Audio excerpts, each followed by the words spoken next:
إن الحمد لله نحمده ونستعينه ونستغفره ونعوذ بالله من شرور أنفسنا ومن سيئات أعمالنا من يهده الله فلا مضل له ومن يضلل فلا هادي له ونشهد أن لا إله إلا الله وأن محمدا عبده ورسوله أما بعد أعوذ بالله من الشيطان الرجيم بسم الله الرحمن الرحيم يا أيها الناس اتقوا ربكم الذي خلقكم من نفس واحدة وخلق منها زوجها وبث منهما رجالا كثيرا ونساء واتقوا الله الذي تساءلون به والأرحام إن الله كان عليكم رقيبا يا أيها الذين آمنوا اتقوا الله حق تقاته ولا تموتن إلا وأنتم مسلمون يا أيها الذين آمنوا قولوا قولا سديدا يصلح لكم أعمالكم ويغفر لكم ذنوبكم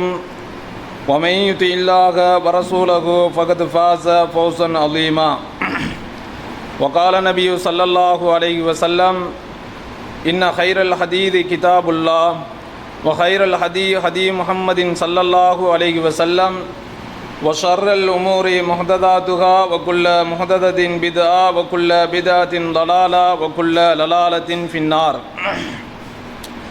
இணை துணை இல்லாத இறைவனுக்கே புகழனைத்தும் அல்ஹம்துலில்லாஹ். இறுதி தூதர் நபிகள் நாயகம் ஸல்லல்லாஹு அலைஹி வஸல்லம் அன்னவர்கள் மீதும் அன்னவர்களது அடிச்சுவடுகளை அன்றிலிருந்து இற்றை வரை பின்பற்றி ஒழுகின்ற அல்லாஹுடைய நல்லடியார்கள் அனைவர் மீதும் அல்லாஹுடைய இறையருள் எங்கெங்கும் சொந்தரில்லட்டும். ஜும்மாவுடைய கடமையை நிறைவேற்றுவதற்காக வேண்டி இந்த இடத்திலே அமர்ந்து கொண்டிருக்கும் என் அன்புக்குரிய தோழர்களே, நேசர்களே, எல்லா நிலைகளிலும் அல்லாஹும் அல்லாஹுடைய தூதர் அவர்களும் இந்த உலகத்தில் எவ்வாறு வாழ்ந்தால் நாள மறுமையிலே வெற்றி அடைவீர்கள் என்று வழிகாட்டி இருக்கின்றார்களோ அந்த வழிகாட்டலின் நிழலில் வாழ்ந்து நாள மறுமையிலே வெற்றி அடைகின்ற மனோநிலையை அல்லாஹ் எனக்கும் உங்களுக்கும் தந்தருள்வானாக. அன்புக்குரிய சகோதரர்களே, இன்றைய ஹுதுபாவுடைய தலைப்பு ஆட்சி மாற்றம் ஏற்படுத்திய அல் குர்ஆன் என்ற தலைப்பின் கீழ் ஓரிரு அம்சங்களை உங்களுடைய மனதுக்கு கொண்டு வரலாம் என்று ஆசைப்படுகிறேன். அன்புக்குரிய சகோதரர்களே, நானும் நீங்களும் எந்த திருமறை குர்ஆனை எங்களுடைய கைகளிலே சுமந்திருக்கின்றோமோ அந்த திருமறை குர்ஆன் தான் ஒரு சமூகத்திலே மிகப்பெரியதொரு ஆட்சியில் புரட்சியை ஏற்படுத்தி அந்த சமூகத்திலே ஆட்சியை கொடுத்து அலங்கரித்தது என்ற உண்மையை நாம் ஒவ்வொருவரும் புரிந்து கொள்ள வேண்டும்.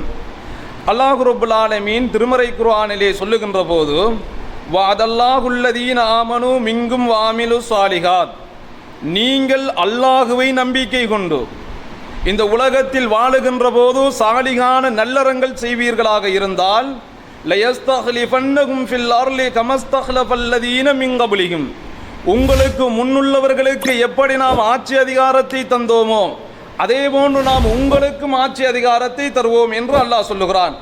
சொல்லிவிட்டு அடுத்த கட்டம் என்ன சொல்லுகிறான் என்றால் வல யுமக்கினன் அலகும் தீனகும் உள்ளதிர்த்தலாம், நீங்கள் எந்த மார்க்கத்தை நான் உங்களுக்கு தந்திருக்கின்றேனோ எந்த சத்தியத்தில் நீங்கள் இருக்கிறீர்களோ அந்த மார்க்கத்தில் நான் உங்களை உறுதிப்படுத்திக் கொள்வேன், உறுதியாக வைத்துக் கொள்வேன். வலகும் வல நுதி வல யுபத்திலன்னகும் மிம்பாதி ஹௌஃபிகும் அம்னா, அச்சமான சூழல் உங்களுக்கு முன்னால் இருக்கின்றது, பயமான ஒரு சூழல் உங்களுக்கு முன்னால் இருக்கின்றது. இந்த அச்சமான சூழலை, இந்த பயமான சூழலை இந்த உலகத்திலே எடுத்தறிந்து விட்டு ஒரு பாதுகாப்பான சூழலை நாம் உங்களுக்கு உருவாக்கி தருவோம் என்று அல்லாஹ் ரப்புல் ஆலமீன் வாக்குறுதி தந்துவிட்டு மீண்டும் அல்லாஹ் சொல்லுகிறான் யாபுதூனி லா யுஸ்ரிகூன பி ஷையா, யாரையும் எனக்கு இணை கற்பிக்காமல் என்னோடு யாரையும் அழைத்து வராமல் என்னை மாத்திரம்தான் நீங்கள் இந்த பூமியிலே வணங்கி வழிபட வேண்டும். அதே போன்று நீங்கள் வணங்கி வழிபடுவதோடு நின்று விடாது, வாகீமுஸ்ஸலா, தொழுகையை நிலைநாட்ட வேண்டும், வாத்து ஜகா, ஜகாத்தை கொடுக்க வேண்டும், வாத்தீர் ரசூல் அல்லக்கும் துர்ஹமூன், நீங்கள் அல்லாஹ்வுடைய தூதருக்கு இன்பமான நேரம் வருகின்ற போதும் கஷ்டமான நேரம் வருகின்ற போதும் நீங்கள் அடிபணிய வேண்டும், கட்டுப்பட வேண்டும் என்ற அம்சத்தை அல்லாஹ் அந்த சமூகத்துக்கு முன்மொழிகிறான். அன்புக்குரிய சகோதரர்களே, அல்லாஹ் சொல்லுகின்ற வாக்குறுதி என்ன? நீங்கள் ஈமான் கொள்ள வேண்டும், சரியான முறையில் ஈமான் கொள்ள வேண்டும், சாலிகான நல்லறங்கள் செய்ய வேண்டும், அதே போன்று அவனை மட்டும்தான் வணங்க வேண்டும், அவனுக்கு இணை கற்பிக்க கூடாது, தொழுகையை நிலைநாட்ட வேண்டும், ஜகாத்தை கொடுக்க வேண்டும், அதே போன்று அல்லாஹ்வுடைய தூதருக்கு கட்டுப்பட வேண்டும். இந்த அம்சம் உங்களிடம் இருந்தால் நான் என்ன தருவேன் தெரியுமா? முன்னையவர்களுக்கு கொடுத்த அந்த ஆட்சி அதிகாரத்தை உங்களுக்கு தருவேன். ஒரு வாக்குறுதி. இரண்டாவது அல்லாஹ் தஆலா வாக்குறுதி என்ன அளிக்கிறான்? உங்களோட மார்க்கத்தில் நான் உங்களை உறுதிப்படுத்துவேன். மூணாவது வாக்குறுதி, அச்சமான சூழலை அகற்றி அச்சமற்ற ஒரு சூழலை உங்களுக்கு தருவேன். அல்லாஹ் சொன்ன வாக்குறுதியை நிறைவேற்றி விட்டான். அல்லாஹ் எந்த வாக்குறுதியை இந்த சமூகத்துக்கு சொன்னானோ, எந்த வாக்குறுதியை இந்த சமூகத்துக்கு கொடுத்தானோ, அந்த வாக்குறுதியை இந்த சமூகத்தில் எப்படி அல்லாஹ் நிறைவேற்றுகிறான் என்று பாருங்கள்.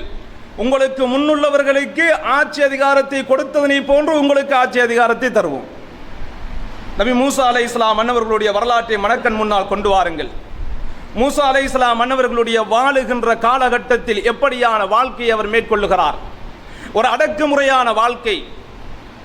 ஃபிரௌன் தான் சர்வதிகாரி, அன ரப்புக்குமுல் ஆலா, நான் தான் கடவுள் என்று பிரகடனம் செய்து அந்த இடத்திலே தன்னை தவிர வேற யாரையுமே வணங்கி வழிபடக்கூடாது என்பதற்காக வேண்டி தனக்கு எதிராக இருக்கின்ற அத்தனை பேரையும் கருவறுத்து அல்லாஹ் சொல்லுகின்ற போது யுதப்பிகூன அபுனாக்கும் வயஸ்தஹியூன நிசாக்கும், அவர்கள் அந்த காலகட்டத்திலே இருக்கின்ற அவனுடைய ஆட்சியில் வாழுகின்ற அத்தனை ஆண்களையும் கொலை செய்தான். வயஸ்தஹியூன நிசாக்கும், அத்தனை பெண்களுக்கும் வாழ்வளித்தான். இப்படி மிக கொடூரத்தை அந்த மண்ணிலே அரங்கேற்றி கொண்டிருந்த ஃபிரௌன் மூசா அலைஹிஸ்ஸலாம் மன்னவர்கள் ஜனநாயக ரீதியாக அந்த அல்லாஹ்வுடைய வகியை கையிலே ஏந்தி கொண்டு நபி மூசா அலைஹிஸ்ஸலாம் மன்னவர்களும் ஹாரூன் என்ற அவர்களுடைய சகோதரரும் அந்த ஃபிரௌனிடம் செல்லுகிறார்கள். சத்தியத்தை சொல்லுகிறார்கள். சத்தியத்தை ஏற்றுக்கொள்ள மறுக்கின்றான். அல்லாஹ்வுடைய தண்டனை வருகிறது. அதன் காரணமாக அழிக்கப்படுகிறான். மீண்டும் அந்த இஸ்ரவேல் சமூகத்துக்கு அல்லாஹ் ஆட்சி கொடுக்கிறான் என்று திருமறை குர்ஆன் எங்களுக்கு சொல்லித் தருகிறது.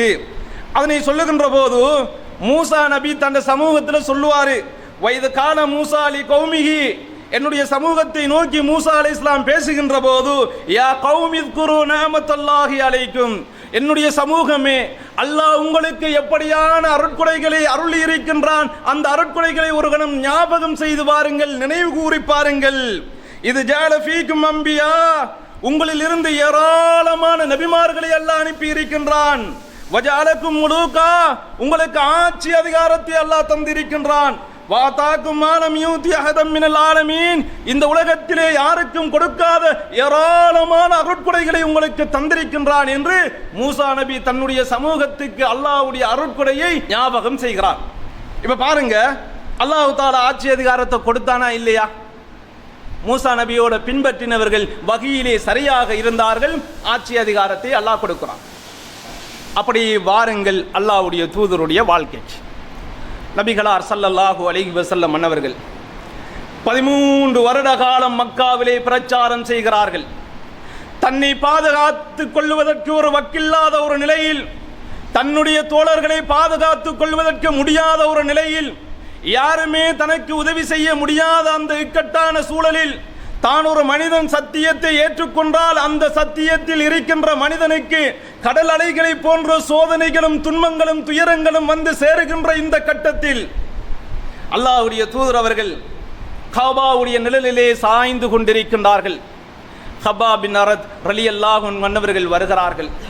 யா ரசூலல்லாஹ், நாங்கள் வேதனை செய்யப்பட்டு கொண்டிருக்கிறோம், நாங்கள் சோதிக்கப்பட்டு கொண்டிருக்கின்றோம், வேதனை தாங்க முடியாது, சோதனை தாங்க முடியாது. யா ரசூலல்லாஹ், எங்களுக்கு அல்லாஹ்விடம் அலா தன்சிருல்லனா, அல்லாஹ்விடம் உதவி கேட்டு நீங்கள் பிரார்த்தனை புரிய மாட்டீர்களா? அல்லாஹ்வுடைய உதவியை இந்த பூமிக்கு நீங்கள் வரவழைக்க மாட்டீர்களா? யா ரசூலல்லாஹ், யார் சொல்றது? ஹப்பா பின் அரத் ரலியல்லாஹு அன்ஹு அன்னவர்கள் வேதனையும் சோதனையும் தாங்கிக் கொண்டு ஒன்றுமே செய்ய முடியாத ஒரு கட்டத்திலே அல்லாஹ்வுடைய தூதரிடம் வருகிறார். நபிகள் நாயகம் ஸல்லல்லாஹு அலைஹி வஸல்லம் மன்னவர்கள் அந்த ஹப்பா பின் அரத் ரலியல்லாஹு அன்ஹு மன்னவர்களுக்கு அழகான முறையிலே சொல்லுகிறார்கள், ஹப்பாபே, கான ரஜுலு ஃபீமன் கபலக்கும் யுக்ஃபர் லஹு ஃபில் அர்லி ஃபயஜ்யலு ஃபீஹி, உங்களுக்கு முன்னால் உள்ள ஒரு சமூகத்தில் ஒரு மனிதன் கொண்டு வரப்படுவார். அந்த மனிதன் பூமியிலே குழி தோண்டப்பட்டு பூமிக்குள் அவன் அப்படியே புதைக்கப்பட்டு அதன் பின்னால் அவனுக்கு ரம்பம் கொண்டு வரப்படும், கொண்டு வந்து அவனுடைய தலை அப்படியே பிளக்கப்படும் என்று சொன்னார்கள். சொல்லிவிட்டு ரசூலுல்லாஹ் சொன்னார்கள், ஒமா யசுத்துஹு தாலிக அன் தீனிஹி, அவன் 2 துண்டாக அவனுடைய உடல் ஆக்கப்பட்ட போதிலும் அவன் அல்லாஹ்வுடைய மார்க்கத்தை விட்டும் அவன் ஓரங்கட்டவில்லை, அல்லாஹ்வுடைய மார்க்கத்தை விட்டும் அவன் தூரமாகவில்லை என்று அல்லாஹ்வுடைய தூதர் அவர்கள் சொன்னார்கள். மீண்டும் சொன்னார்கள் நபிகளார், வயன்சுது பிஅம்சாத்தில் ஹதீதி மா தூன லஹ்மிஹி மின் அல்மின் அவ் அஸபின். ஒரு மனிதன் கொண்டு வரப்பட்டு இரும்பு சீப்புக்களால் அப்படி அவனுடைய உடல் அப்படியே வார்ந்தெடுக்கப்பட்டு அவனுடைய எலும்பு வேறாகவும் சதை வேறாகவும் ஆக்கப்படுகின்ற அந்த நேரத்தில் ஒமா யசுத்துகு தாலிக அன் தீனிஹி, அவன் தன்னுடைய மார்க்கத்தை விட்டு விலகிக் கொள்ளவில்லை, அந்த தீனிலே அவன் உறுதியாக இருந்தான் என்று சொல்லிவிட்டு நபிகளார் ஒரு முன்னறிவிப்பை செய்கிறார்கள். வல்லாஹி வல்லாஹி, அல்லாஹ் மீது ஆணையிட்டு சொல்லுகிறேன், ஹப்பாபின் அறத்தை நோக்கி சொல்லுகிறார்கள், லயுதிம்மன்ன ஹாதல் அம்ர், இந்த தீனை அல்லாஹ் பூரணப்படுத்துவான். ஹத்தா யஸீர ராகிபு மின் சனா இலா ஹதரில் மௌத், ஒரு மனிதன் ஒரு பெண் சனாவிலே இருந்து ஹதர மௌத் வரைக்கும் அவர் வருவார், அல்லாஹ்வை தவிர வேறு யாருக்கும் பயம் இருக்காது. அதே மாதிரி அவருடைய ஆடுகள் விடயத்தில் ஓநாய்க்கு மாத்திரம்தான் பயம் இருக்கும். வலாகின்னகும் தஸ்தாஜிலூன், ஹப்பாபே நீங்கள் அவசரப்படுறீங்க. ஹப்பாபியா எதுக்காக வந்து அல்லாஹ்வுடைய தூதரிடம் சொல்லுகிறார்? அல்லாஹ்வுடைய தூதர் ஹப்பாபுக்கு கொடுக்கின்ற பதில் என்ன யோசிச்சு பாருங்க. வேதனைகள் தாங்க முடியாது, சோதனைகள் தாங்க முடியாது, அந்த வேதனைகளிலிருந்து தான் விடிவு பெற வேண்டும் என்பதற்காக வேண்டி, சோதனையிலே இருந்து தான் விடிவு பெற வேண்டும் என்பதற்காக வேண்டி அல்லாஹ்வுடைய தூதரிடம் அல்லாஹ்விடம் உதவியை பெற்றுக் கொள்வதற்கு வந்த அந்த ஹப்பாபை நோக்கி ரசூலுல்லாஹ் முன்னைய சமூகத்துடைய வரலாற்றை அவருடைய மனக்கண் முன்னால் கொண்டு வந்து விட்டு, நீங்கள் அவசரப்படாதீங்க, நீங்க ஆறுதலாக இருங்க என்று சொல்லிவிட்டு ஒரு ஆட்சியுடைய முன்னுதாரணத்தை ரசூலுல்லாஹ் முன்மொழிகிறார்கள். அன்புக்குரிய சகோதரர்களே, அன்புக்குரிய தோழர்களே, அல்லாஹ்வுடைய தூதருடைய 13 வருட காலம் மக்காவுடைய காலம் முடிவடைகிறது. மதீனாவுக்கு ரசூலுல்லாஹ் செல்லுகிறார்கள். வெறுமனே தனி மனிதராக செல்ல ரசூலுல்லாஹ் அந்த மதீனாவிலே ஒரு ஆட்சி தலைவராக அங்கே பிரகடனப்படுத்தப்படுகிறார்கள். அல்லாஹ் எப்படி ஆட்சியை கொடுக்குறான்? இங்கே யாருமே கேட்பார் பாப்பார் இல்லாம கஷ்டப்பட்டு கொண்டிருந்தார்கள். நபித்தோழர்களுக்கு துன்பம் வருகின்ற போது அதை தட்டி கேட்பதற்கு நாதி இல்லாமல் இருந்தார்கள். இப்படியான அல்லாஹ்வுடைய தூதர் மதீனாவுக்கு சென்றவுடன் அல்லாஹு தாலா ஆட்சி அதிகாரத்தை கொடுத்தானா இல்லையா? அந்த நபித்தோழர்கள் இந்த அம்சங்களை கடைபிடித்தார்கள். அந்த நபித்தோழர்கள் இன்பமான சூழலிலும் துன்பமான சூழலிலும் அல்லாஹ்வுடைய தூதருக்கு வழிபட்டார்கள். அதனால் அல்லாஹு தாலா தூக்கி ஆட்சியை கொடுத்தார். பத்ரி யுத்தம், பத்ரி யுத்த களம், அந்த பத்ரி யுத்தம் சும்மா நோமலா எப்படி போகுதுன்னு சொன்னால் திட்டமிடாமல் அல்லாஹ்வுடைய தூதர் என்ன செய்கிறாங்க, அபு சுபியாண்ட படை இறுக்கி அவங்களோட பொருளாதாரத்தை பறிப்பமேன்னு சொல்லி எந்த ஒரு அறிவிப்பும் செய்யலை, திடீரென்று போகிறாங்க. அது யுத்தமாக மாறுகிறது. இந்த நேரத்தில் தான் அல்லாஹ்வுடைய தூதர் அவர்கள் அந்த நபித்தோழர்களிடம் கேட்குறாங்க, நபித்தோழர்களை பார்த்து, நாம் இவங்களை யுத்தம் செய்ததா இல்லையா? அந்த அன்சாரிகள் என்ன சொன்னார்கள் என்று தெரியுமா? யா ரசூலல்லாஹ், அல்லாஹ்வுடைய தூதர் அவர்களே, இதோ இருக்கின்ற கடலிலே நீங்கள் எங்களை கொண்டு வைத்து குதித்தாலும் உங்களுக்கு பின்னால் நாங்கள் வருவோம், யாருமே முன்வைத்த காலை பின் வைக்க மாட்டோம். இன்பங்களிலும் துன்பங்களிலும் அல்லாஹ்வுடைய தூதருக்கு கட்டுப்பட்டார்களா இல்லையா? ஆட்சி அதிகாரத்தை அல்லாஹ் அப்படியே தூக்கி கொடுக்கிறான். அது மாத்திரமா? அதே மாதிரி அல்லாஹ்வுடைய தூதர் ஸல்லல்லாஹு அலைஹி வஸல்லம் அவர்கள் மதீனாவிலே இருந்து கொண்டிருக்கின்றார்கள். ஒரு மனிதர் வருகிறார். யா ரசூலல்லாஹ், அல்லாஹ்வுடைய தூதரே, எங்களுடைய ஊரிலே வறுமை தாண்டவமாடி கொண்டிருக்கிறது. அதே நேரத்தில் இன்னொரு மனிதர் வருகிறார். யா ரசூலல்லாஹ், எங்களோட இந்த நாட்டில் யா ரசூலல்லாஹ் வழிப்பறி கொள்ள எங்களுக்கு பாதுகாப்பு இல்லை. நாங்கள் ஏதாவது எங்களுடைய பொருட்களை கொண்டு போய்த்து ஒரு 2 கிலோமீட்டர் 3 கிலோமீட்டர் போனோம்னு சொன்னால் எங்களுக்கும் என்ன பாதுகாப்பு இல்லை, எங்களுடைய வாகனத்துக்கு எங்களுடைய பொருளுக்கு பாதுகாப்பு இல்லை, வழிப்பறி கொள்ள. அதி இப்னு ஹாத்திம் ரலியல்லாஹு அன்ஹு பக்கத்திலே இருந்து கொண்டிருக்கிறார்கள். அல்லாஹ்வுடைய தூதர் அவர்களை பார்த்து சொல்லுகிறார்கள், யா அதி, அதியே, ஹல் ரஅய்தல் ஹிரா, நீ ஹிராவை நீ கேள்விப்பட்டிருக்கிறியா? யார சொல்ல, நான் கேள்விப்படையில, ஆனால் வந்து நான் ஹிராவை பார்க்கையில், ஏதோ எல்லாரும் பேசினத்தை வச்சு நான் என்ன செஞ்சுக்கேன், ஹிரா என்ற ஒரு கடை இருக்கி என்பதை நான் அறிந்திருக்கிறேன். அதி பார்த்து ரசூலுல்லாஹ் சொல்லுகிறார்கள், யா அதி ஃபைன் தாலத் பிக ஹயாத், உனக்கு அல்லாஹ் ஆயுளை நீட்டித் தந்தால் நீ எப்படி காண்பாய் என்று தெரியுமா? அந்த ஹிராவிலே இருந்து ஒரு பெண் தன்னன் தனிமையிலே கௌபாவுக்கு வருவாள். கௌபாவிலே வந்து அல்லாஹ்வை தவாபு செய்துவிட்டு எந்த ஒரு அச்சமும் இல்லாது எந்த ஒரு பயமும் இல்லாது மீண்டும் தன்னுடைய இடத்துக்கு அவள் செல்லுவாள். அது ரலியல்லாஹு அவங்க யோசிக்கிறாங்க, என்னடாப்பா தையு குளம் இருக்கி அவன் தான் வழிப்பறி கொள்ளையிலேயே மிக மோசமாயிருக்கான், இந்த நேரத்தில் வந்து ரசூலுல்லாஹ் இப்படி சொல்றாங்கன்னு சொல்லி அவருக்கு மனதில் உறுத்தல் ஏற்படுவது.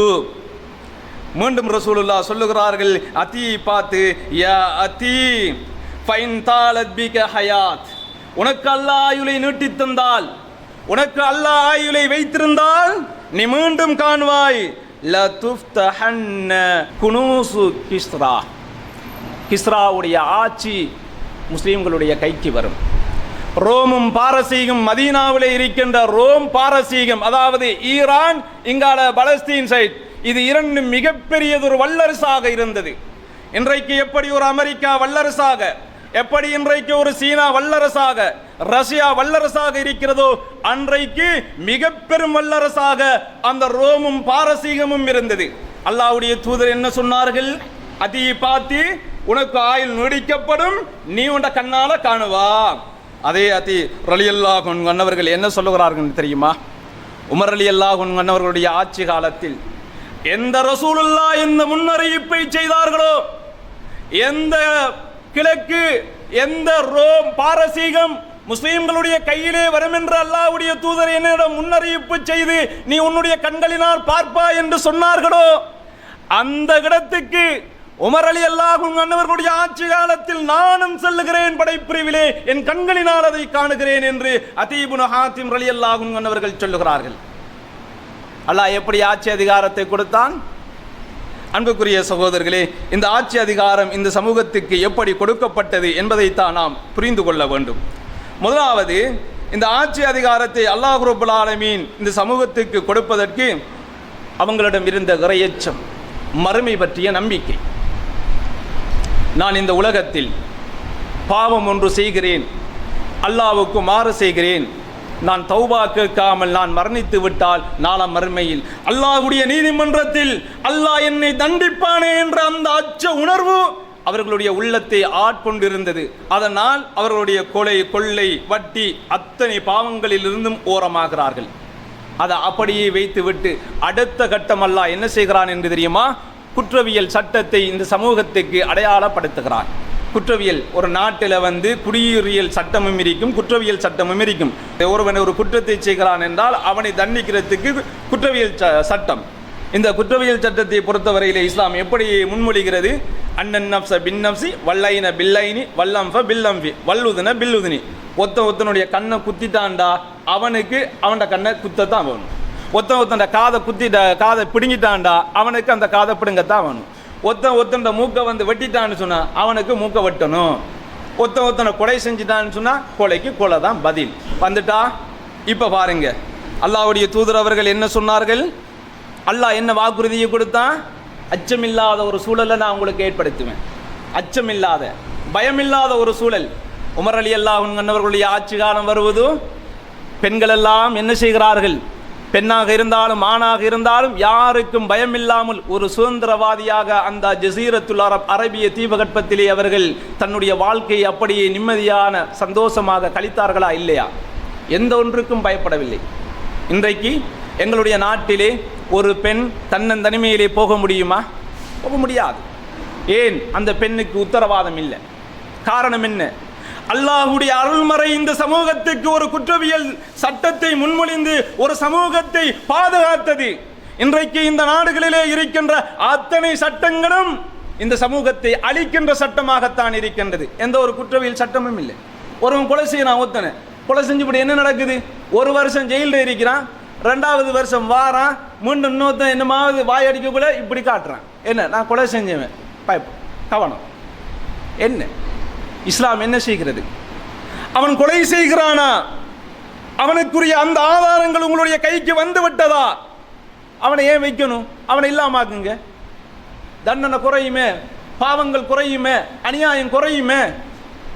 அப்படி நடக்குதா இந்த நாட்டில்?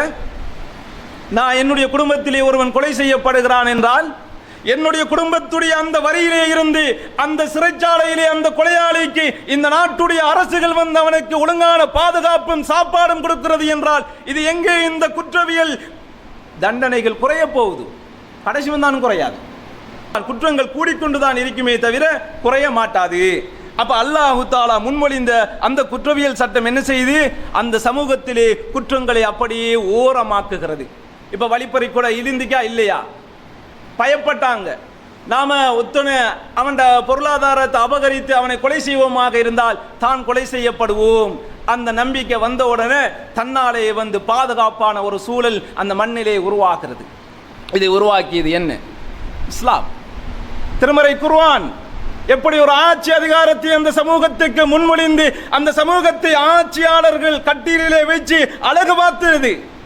இன்றைக்கு அதே அல் குர்ஆன் எங்களுடைய கையிலே இருக்கிறது. அதே போன்று மதுவிலக்கு இன்றைக்கு நாட்டிலேயே பெரிய ஒரு போராட்டம். இன்றைக்கு என்ன எங்க பார்த்தாலும் போதையை இந்த போதையுடைய நிலைமை என்ன?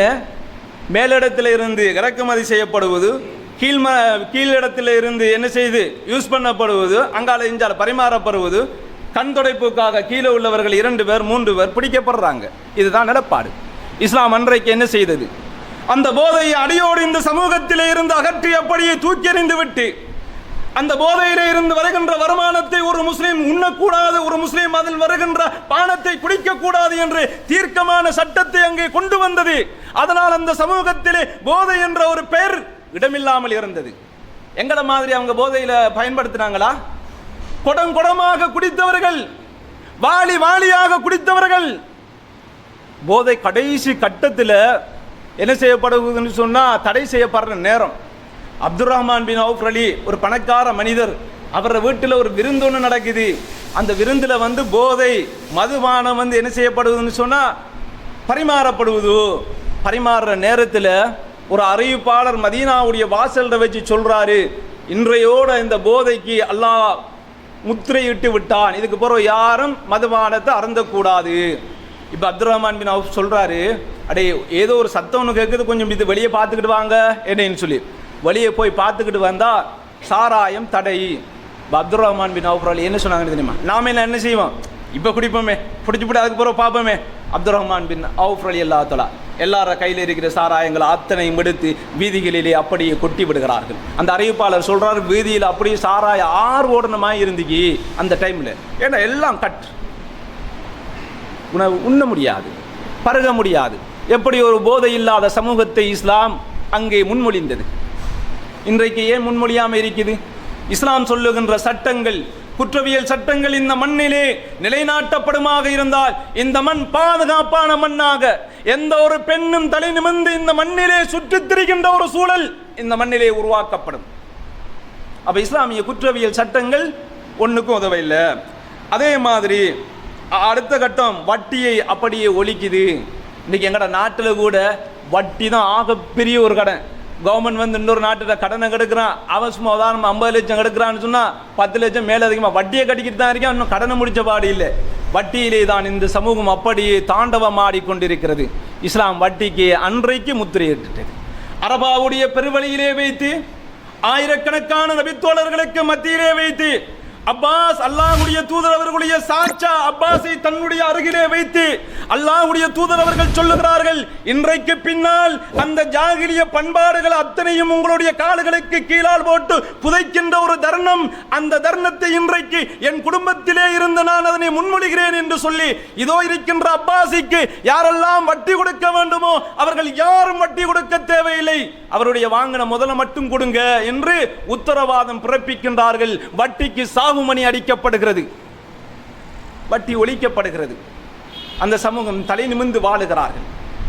ஒரு மனிதர் சொன்னார் அல்லவா, வறுமையாக இருக்கிறது யா ரசூலல்லாஹ், வறுமைக்கு தீர்வு திட்டத்தை இஸ்லாம் முன்மொழிகிறது. ஜகாத்தை கொடுங்கள், ஜகாத்தை கொடுத்து அந்த வறுமையிலே இருந்து மக்களை ஒழித்து விடுங்கள். ஜகாத் என்றாலே ஒரு வறுமை ஒழிக்கின்ற ஒரு புரட்சி. ஆனால் இன்றைக்கு எங்கட சமூகத்தில் அப்படியான ஒரு மாற்றம் ஏற்படையில. காரணம் என்ன என்றால், நான் ஒரு ஜகாத்தை கொடுக்க போறேன்னு வைங்க, என்னட்ட ஒரு 50,000 இந்த முறை கொடுக்கணும், 10 பேரை எடுக்கிறது, உனக்கு இந்த 5, உனக்கு 5, உனக்கு 5, விஷயம் முடியுது.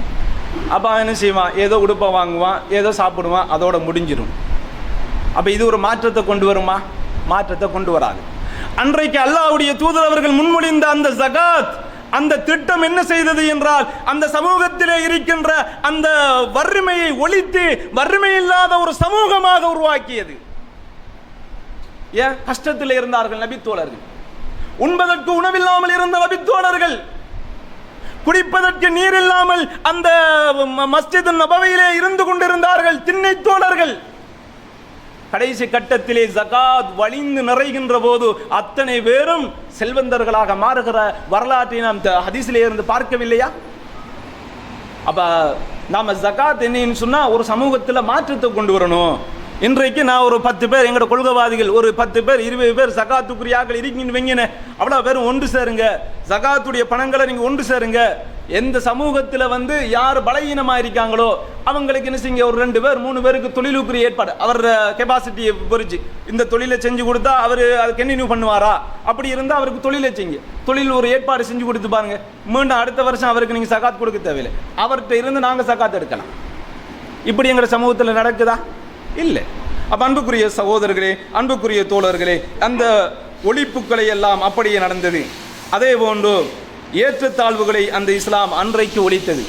அந்த சமூகத்தில் ஏற்றத்தாழ்வு, நீ வெள்ளையன், நீ கருப்பன், நீ உயர் ஜாதி, நீ கீழ் ஜாதி, லா இலாஹ இல்லல்லாஹ், வணங்கி வழிபடக்கூடிய நாயன் அல்லாஹ் என்ற அந்த கொள்கையை எந்த நபித்தோழர்கள் எல்லாம் ஏற்றுக்கொண்டீர்களோ, அல்லாஹ் கடவுள், நான் அடிமை என்ற அந்த சித்தாந்தத்தை இந்த சமூகத்திலே ஆழமாக புதைத்து, இந்த உலகத்தில் நீ பணக்காரன் செல்வந்தன் என்ற வேறுபாடு இல்லை, வெள்ளையன் கருப்பன் என்ற பாகுபாட்டை தூக்கி எறிந்து விட்டு, ஏழை பணக்காரன் என்ற வேறுபாட்டை ஒதுக்கிவிட்டு, ஆண்டி அரசன் என்ற அந்த வேறுபாட்டை ஒதுக்கி தள்ளிவிட்டு, அல்லாஹ்வை யார் அஞ்சிக் கொள்ளுகிறீர்களோ, அல்லாஹ்வை யார் பயந்து கொள்ளுகிறீர்களோ, அவர்கள் தான் இந்த சமூகத்திலே சிறந்தவர்கள் என்ற அந்த முத்திரையை இஸ்லாம் குத்தியது என்றால் எங்கே அந்த ஏற்றத்தாழ்வுகள் சென்றது? இன்றைக்கு எங்கட சமூகத்தில் இருக்கா இல்லையா? முஸ்லிம்கள் என்று சொல்ற எங்கிட்ட கூட சில ஊர்களுக்கு போய் பாருங்க, நீ அந்த ஊரா, நீ இந்த ஊரா, நீ பேசையலா, இதுதான் அந்த ஏற்றத்தாழ்வு. கொள்கைக்கு வாருங்கள். அல்லாஹ்வே ரப்பாக ஏற்றனான், அவன் ரப்பு, நான் அடிமை. இந்த உணர்வு இந்த உலகத்திலே என்னுடைய இதயத்தில் வேறு ஒன்றுமாக இருந்தால் ரப்புடைய அடிமையாகத்தான் அந்த உலகத்தில் வாழ்வேன். அப்ப அன்புக்குரிய சகோதரர்களே, அன்புக்குரிய தோழர்களே, இப்படி எல்லா அம்சங்களுக்கும் வாயலை அடைத்து இந்த திருமறை குர்ஆன் ஒரு ஆட்சி அதிகாரத்தை அந்த சமூகத்துக்கு கொடுத்து அழகு பார்த்தது என்றால் யோசிச்சு பாருங்க. இந்த அல் குர்ஆன் என்னுடைய கையிலும் உங்களுடைய கையிலும் இருக்கிறது. ஏன் என்னிடம் மாற்றம் வரவில்லை? ஏன் என்னிடம் மாற்றம் வரவில்லை? ஒவ்வொரு மனதில் கையை வச்சு கேளுங்க, இன்ஷா அல்லாஹ். அப்ப இந்த திருமறை குர்ஆன் எங்களுக்கு அல்லாஹ் தஆலா இறக்கி அருளிய இந்த திருமறை குர்ஆன் நாங்கள் வெறுமனே ஒரு மதத்துடைய புத்தகமாக நாங்கள் பாவனை செய்து கொண்டிருக்கிறோம். அல்லது ஒருவர் மரணித்து விடுகிறார் என்றால் அந்த மரண வீட்டிலே ஓதுகின்ற ஒரு சடங்குக்கு ஓதுகின்ற ஒரு புத்தகமாக நாம் இந்த திருமறை குர்ஆனை பார்த்து கொண்டிருக்கிறோம். அல்லது ரமலானுடைய காலம் வருகிறது, ஏதோ நாங்கள் எல்லாருமே நன்மையை அடைந்து கொள்ள வேண்டும் என்ற ஒன்றை உணர்வுக்காக நாங்கள் ஓதுகின்ற ஒரு நிலை எங்களுக்கு இருக்கு. இந்த நிலைகள் எல்லாம் அகற்றப்பட்டு அல் குர்ஆன் எங்களுடைய வாழ்வியல் வழிகாட்டியாக என்றைக்கு மாறுகிறதோ அன்றைக்குத்தான் எங்களிடம் மாற்றம் வரும் என்ற அம்சத்தை நானும் நீங்களும் புரிந்து கொள்ள வேண்டும். வெறுமனே அல் குர்ஆனை ஓதிக்கொண்டு சென்றால் மாற்றம் வருமானா? மாற்றம் வராது. ஏன் மாற்றம் வராது என்றால் அல்லாஹ்வுடைய தூதர் நபிகள் நாயகம் ஸல்லல்லாஹு அலைஹி வஸல்லம் அன்னவர்கள் அழகான முறையிலே சொல்லித் தருகிறார்கள். அல்லாஹ்வுடைய தூதர் சொன்னார்கள், எப்படி என்றால், ஒரு காலம் வரும், அறிவு உயர்த்தப்படும். அப்போ அந்த அறிவு உயர்த்தப்படுகின்ற போது நபிகள் நாயகம் ஸல்லல்லாஹு அலைஹி வஸல்லம் அன்னவர்களிடம் ஜியாத் என்ற சஹாபி கேட்கிறார், யார ரசூலல்லாஹ், எப்படி அறிவு உயர்த்தப்படும்? நாங்கள் குர்ஆனை ஓதுறோம், அதே மாதிரி எங்களோட பிள்ளைகளும் குர்ஆனை ஓதுறாங்க, அதே மாதிரி எங்களோட பிள்ளைகளும் குர்ஆனை ஓதுறாங்க. இப்படி இருக்கக்குள்ள யா ரசூலல்லாஹ் எப்படி அறிவு உயர்த்தப்படும்? அல்லாஹ்வுடைய தூதர் அவர்கள் ஜியாத்தை நோக்கி கேட்குறாங்க, ஜியாத், மதீனாவில் உன்னை ஒரு அறிஞனாக நான் பார்த்தேன், நன்றாக புரிஞ்சுகொள் ஜியாத், அந்த யூதர்களும் கிறிஸ்தவர்களும் தங்களுடைய தௌராத்தை அப்படியே ஓதிக்கொண்டிருந்தார்கள். அந்த தௌராத்தும் இஞ்சியிலும் எந்த அம்சத்தை முன்மொழிகிறதோ அதை அவர்களுடைய முதுகுக்கு பின்னால் தூக்கி எறிந்து விட்டு வெறுமனே வாசித்துக் கொண்டிருந்தார்கள். அங்கே மாற்றம் வந்ததா? இல்லை. அப்ப நாங்களும் இன்றைக்கு ஓதுகிறோம், நாங்களும் ரமலானுடைய காலம் வந்தால் பாராயணம் செய்கிறோம், ஏனைய காலங்களில் அல் குர்ஆனை பாராயணம் செய்கிறோம். மாற்றம் வந்ததா? இல்லை. அப்ப இந்த திருமறை குர்ஆன் மாற்றம் வர வேண்டும் என்றால் நாம் என்ன செய்ய வேண்டும்? திருமறை குர்ஆனை படிக்க வேண்டும் தோழர்களே. இன்றைக்கு ஒரு சாரார் இன்றைக்கு தௌஹீத் என்ற போர்வையிலே இந்த குர்ஆனை படிக்காதங்க வழிகேடு, அந்த குர்ஆனை படிக்காதங்க வழிகேடு என்று சொல்லிக் கொண்டிருக்கிறார்கள். நாம் அப்படி உங்களை வழிகாட்டவில்லை. அத்தனை அம்சங்களையும் படியுங்கள். அல்லாஹ்வுடைய தூதருடைய பாசறையிலே வளர்ந்த அந்த நபித்தோழர்களுடைய வரலாற்றை மனக்கண் முன்னால் கொண்டு வாருங்கள். எல்லா மனிதர்களும் கானன்னாசு யஸாலூன ரசூலுல்லாஹி ஸல்லல்லாஹு அலைஹி வஸல்லம் அனில் கைர். அல்லாஹ்வுடைய தூதரிடம் அத்தனை நபித்தோழர்களும் நன்மையை பற்றி கேட்டுக் கொண்டிருப்பார்கள். யா ரசூலல்லாஹ், இந்த நன்மை என்ன, இப்படி இருந்தா என்ன, அப்படியெல்லாம் கேட்கின்ற போது ஹுதைபத்துல் யமானி என்ற அந்த நபித்தோழர் அல்லாஹ்வுடைய தூதரிடம் கேட்பார், வகுந்து அஸ்அலுஹு அனி ஷர்ரி மஹாபத்தன் அன் யுத்ரிகனி. யா ரசூலல்லாஹ், எனக்கு கெடுதியை சொல்லுங்க, எனக்கு பாவத்தை சொல்லுங்க, எனக்கு தடை செய்யப்பட்ட அம்சத்தை சொல்லுங்க. அவரை ஒரு காரணத்தை சொல்வார், என்ன தெரியுமா? மகாபத்தன் ஐயுத்திரிக்கனி, நான் கெடுதியை தெரிஞ்சாதான், தவறான கருத்து எது என்பது எனக்கு தெரிஞ்சாதான் நான் சத்தியத்தில் சரியாக இருக்கலாம் என்று அவரே சொல்லுகிறார். யாரு? ஹுதைபத்துல் யமானி என்ற அந்த நபி தோழர் சொல்லுகிறார். இது புகாரியில 3606வது ஹதீஸாக பதிவு செய்யப்படுவது. இப்போ நீங்க யோசிச்சு பாருங்க, நாங்க எல்லா குர்ஆனை படிக்க வேண்டுமாக இருந்தால் யார் எழுதின குர்ஆனை எங்கள் பார்க்காதங்க. குர்ஆனை படிங்க, குர்ஆனை மொழிபெயர்ப்ப எடுங்க, எடுத்துப்பட்டு அடுத்த கட்டம் நீங்க பாருங்க, இது சரியா பிழையா என்பது வாசிக்கக்குள்ள எங்களுக்கு விளங்கும். வாசிக்கக்குள்ள விளங்குனா ஒரு மூமினுடைய நிலைப்பாடு எப்படி இருக்க வேண்டும் அல்லாஹ் தஆலா சொல்லி தருகிறான். வல்லதீன இதா துக்கிரு பிஆயாத்தி ரப்பிஹிம், தங்களுடைய அந்த அருள்மறை குர்ஆனை அவர்கள் என்ன செய்வார்கள் என்றால், வசனங்கள் அவர்களுக்கு நினைவூட்டப்பட்டால், இதுதானப்பா அல் குர்ஆன், இதுதான் இந்த அல் குர்ஆன் இப்படித்தான் சொல்லுகிறது என்று அவர்களுக்கு சொல்லப்பட்டால், வலம் லம் யஹிரு அலைஹா சும்மா உம்யானா, அவர்கள் குருடர்களாகவும் செவிடர்களாகவும் பித்து விட மாட்டாங்க. அவர் சொன்னா சரி, இவர் சொன்னா சரி, இப்படி நீங்கள் யாருமே இருந்து விடக்கூடாது. அப்படி இருந்தால் வழிகேட்டை நோக்கி சென்று விடுவீர்கள். யாரும் அப்படி இருந்து விடாதீர்கள். அல் குர்ஆன் என்னையும் உங்களையும் பறைசாற்ற வேண்டும். அல் குர்ஆன் என்னையும் உங்களையும் பயிற்றுவிக்க வேண்டும். அல் குர்ஆன் சொல்லுகின்ற அந்த அருள்மறை வாசகம் எங்களுடைய இதயத்தில் ஆழமாக வேரூண்ட வேண்டும். அத்தனை அம்சங்கள் வந்தாலும் நான் செவுடனாகவோ நான் குருடனாகவோ நீ சொல்லுவதை ஏற்றுக்கொள்ள மாட்டேன். ஆனால் எது குர்ஆன் எது சுன்னா என்பதை நான் பார்த்துத்தான் தீர்மானிப்பேன் என்று ஒவ்வொருவரும் அந்த பிடியிலே இருக்க வேண்டும். இன்றைக்கு தௌஹீத் என்ற போர்வையிலே வைத்துக் கொண்டு அதை பார்க்காதீர்கள் இதை பார்க்காதீர்கள் என்று அந்த தௌஹீதை ஏற்றி சொர்க்கத்தை நோக்கி நகர்வதற்கு வந்த அந்த சமூகத்தில் மீண்டும் ஒரு கொள்கை பிரச்சாரம். இன்றைக்கு நாங்கள் ஒரு 20 வருடங்களுக்கு முன்னால் சுன்னத்து வல் ஜமாத்தினர்கள் குர்ஆனை பார்க்காதீர்கள், அது உங்களை வழிகெடுக்கும், அது மோனைமாருக்கு மட்டும்தான் தெரியும் என்று பிரச்சாரம் செய்து வந்தார்களோ, அதை அப்படியே மாற்றி நீங்க குர்ஆனை பார்க்காதீங்க, நாங்க பார்த்தா எங்களுக்கு விளங்கும், அவர் என்ன கருத்து சொல்லிக்காரு இல்லைன்னு சொல்லி. அப்ப அவங்க அறிஞர்கள் பார்க்கலாமாம், பாமர மக்களை படிக்க வேணாமா? என்ன தெரியுமா? இதுல யதார்த்தம் என்ன தெரியுமா? அந்த தர்ஜுமா பிஜியுடைய தர்ஜுமாவை ஒருத்த வாசிச்சான்னு சொன்னா கேள்விக்கு மேலால கேள்வியை கேட்பான், பதில் சொல்ல இயலாது. அதுக்காக வரும் முன்னால காப்போம், தடையை போட்டுட்டா என்ன படிக்க மாட்டாங்க. அன்புக்குரிய சகோதரர்களே, அன்புக்குரிய தோழர்களே, நான் உங்களுக்கு சொல்லுகிறேன், அல்லாஹ்வுடைய தீனை நானும் நீங்களும் சரியாக பின்பற்ற வேண்டுமாக இருந்தால் லம் யஹிரு அலைஹா சும்மா உம்யானா, செவிடர்களாகவும் குருடர்களாகவும் நாம் இந்த பூமியிலே வாழ்ந்து விடக்கூடாது. யார் எந்த மார்க்கத்தை சொன்னாலும், யார் எந்த கருத்தை சொன்னாலும், கருத்து சொல்லுகின்ற சுதந்திரம் அத்தனை பேருக்கும் இருக்கி. அந்த கருத்து குர்ஆனோடு சேர்ந்த கருத்தா அல் ஹதீஸோடு இணக்கமுள்ள கருத்தா, அதை மீளாய்வு செய்யுங்கள். எது குர்ஆனுக்கும் சுன்னாவுக்கும் உட்பட்டு இருக்கோ அந்த கருத்தை எங்களுடைய வாழ்வில் வழிகாட்டியாக ஏற்றுக்கொள்ளுங்கள். எது குர்ஆனுக்கும் சுன்னாவுக்கும் மாற்றமாக இருக்கோ அது யாரு சொன்னாலும் தூக்கி எறிந்து விடுங்கள் என்று இஸ்லாம் எங்களுக்கு பறைசாற்றுகிறது. என்றால் அப்படித்தான் நாங்கள் வளர்க்கப்பட வேண்டும்.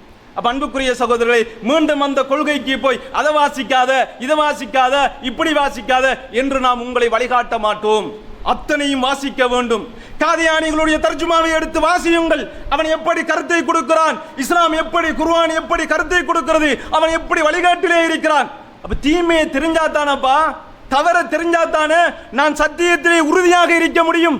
அதைத்தானே ஹுதைபத்துல் யமானி ரலியல்லாஹு அன்ஹு அல்லாஹ்வுடைய தூதரிடம் கேட்கிறாங்க, யா ரசூலல்லாஹ், அத்தனை பேரும் நன்மைகளை கேட்டுவிட்டு சென்றா சத்தியம் எதுன்னு விளங்காது.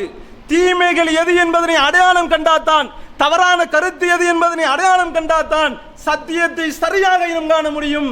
அந்த நபித்தோழரிடம் இருந்து இவர்கள் பாடம் பெறுவார்களா? இவர்கள் பாடம் படிப்பார்களா? அப்ப அன்புக்குரிய சகோதரர்களே, அன்புக்குரிய தோழர்களே, அப்ப நாம் என்ன செய்ய வேண்டும் என்றால், வெறுமனே ஓதுகின்ற ஒரு யாப்பாக இந்த அல் குர்ஆனை மாற்றிவிட வேண்டாம். எந்த ஒரு சமூகத்துக்கு ஆட்சி அதிகாரத்தை கொடுத்து இந்த உலகத்திலே அழகு பார்த்ததோ இந்த திருமறை குர்ஆன், அந்த திருமறை குர்ஆனை நானும் நீங்களும் சுமந்திருக்கின்றோம் என்றால் அந்த அல் குர்ஆனை படியுங்கள், அந்த அல் குர்ஆனை வாசியுங்கள். அல் குர்ஆன் சொல்லுகின்ற ஏவல்கள், சொல்லுகின்ற விளக்கல்களை எல்லாம் சரியாக இனங்காணுங்கள். எங்களுடைய வாழ்க்கையிலே அதனை முன்னுதாரணமாக முன்மொழிந்து பாருங்கள், எங்களுடைய வாழ்க்கையிலே எப்படி மாற்றம் வரும் என்று. இந்த மாற்றத்தை தான் அல் குர்ஆன் எங்களிடம் இருந்து எதிர்பார்க்கிறது. இந்த மாற்றத்துக்குரிய காலத்தில் தான் நானும் நீங்களும் இருந்து கொண்டிருக்கின்றோம் என்றால், என் அன்புக்குரிய தோழர்களே, என் அன்புக்குரிய நேசர்களே, அல் குர்ஆனை படிக்கின்ற விடயத்துக்கு ஒரு நாளைக்கு ஒரு 30 நிமிடம் அல்லது ஒரு மணித்தியாலமாவது நீங்க எடுங்க. நாளை மறுமையிலே நானும் நீங்களும் வெற்றி அடைய வேண்டுமாக இருந்தால் அந்த திருமறை குர்ஆன் தான் எங்களுக்கு சொந்தமானது என்ற அம்சத்தை நானும் நீங்களும் புரிந்து கொள்ள மறந்துவிடக் கூடாது என்ற அம்சத்தை மனதிலே நிறுத்தி கொண்டு, அன்புக்குரிய சகோதரர்களே, அன்புக்குரிய தோழர்களே, இந்த உலகத்திலே நானும் நீங்களும் சத்தியத்தில் வாழ்ந்து சத்தியத்தில் மரணிக்கக்கூடிய மனோநிலையை அல்லாஹ் எம் ஒவ்வொருவருக்கும் தந்தருள்வானாக. வாஹ்ர தவானா அல்ஹம்துலில்லாஹி ரப்பில் ஆலமீன்.